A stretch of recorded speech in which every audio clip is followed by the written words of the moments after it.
A day in my life as a work from a mom, solo parent edition. Good day everyone! Here's a glimpse of my day wrapped in a 3-minute vlog. Nako, kakatapos pa lang ng shift ko, diretso na agad gala. Dahil sa simbahan ang punta natin ngayon, itong long dress ang sinuot ko from Zara, tapos nagdala rin ako ng cardigan kasi bawal dun ang walang sleeve. Nag-stop by rin kami sa lechon store dito sa Talisay, Cebu kasi masarap rin daw ang lechon dito at first time ko nakatry sa lechon nila. Usually kasi sa car kami bumibili pag papuntang south. Anyway, pagpasok namin sa sasakyan, nag-sound check na kami sa lechon. Oy, kung crispy ba.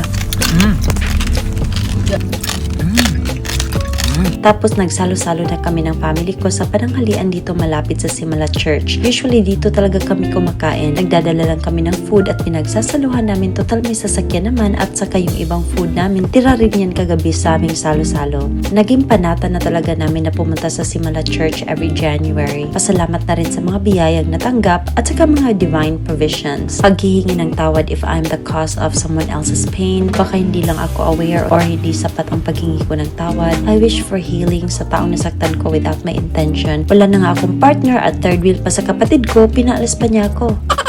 Kay Jeff na lang ako lumapit at hindi pa po binata ang anak ko huwag niyo namang madaliin. May crush na daw siya at in denial pa ako. Hindi ko pa lubos maisip na ang bilis ng panahon at halos magkasing tangkad na kami. Pag uwi namin, nag-ask ng favor si Jeff na dun muna sa pinsan niya mag-suspend ng Saturday, total wala namang klase. Kaya heto at naiwan ako mag-isa ulit sa bahay kasama si Cookie. Instead of pabagot, I changed my perspective and savor the moment na mag-isa ko. I feel at peace. Kaya nagtupi lang ako ng mga damit. Gusto ko talaga ma-organize na yan. At pinaka gusto ko sa lahat ay empty na ang laundry basket. Dahil gabi na rin kami nakauwi, nagluto na lang rin ako ng dinner for one lang yan. Naninibago ako nang wala si Jeff sa bahay kasi si Cookie behave lang rin yan. Hindi ko naman tinrain si Cookie na ganyan. Siguro dahil na rin malambing kami sa kanya kaya behave siya at pabebe. O dahil tumatanda na rin siya. Magsi 6 years old na rin kasi siya ngayong April and hindi na siya as playful as before. Unti-unti ko na lang tatanggapin na she's growing old pero isa rin yan sa bagay na in denial rin ako. Nagluto lang ako ng adobong pusit ngayon. Gusto ko kasi itong gisado at nagsaing rin ako ng mais na bigas. Alam niyo ba yun? Ang sarap niyang iparis nito or yung mga pagkain may sabaw. Nung nagbuntis ako kay Jeff, ang mais talaga na bigas ang gusto kong kainin palagi. I just simmer the squid adobo hanggang mag-reduce yung sabaw. Hindi ko na nilagyan ng tubig yan. At saka hindi na rin ako naglagay ng asin dahil yung soy sauce na ang pampaalat niyan. Siyempre hindi ako makontento pag isa lang ang ulam kaya nagboil na rin ako ng itlog. At yan kumain na ako dito sa sala alone. But doesn't mean I'm lonely. Actually gusto ko rin itong feeling minsan na ako lang. Nagwo-wonder tuloy ako what my life could have been kung wala akong anak sa panahon to. Doesn't mean I regret it, pero I just can't help but wonder.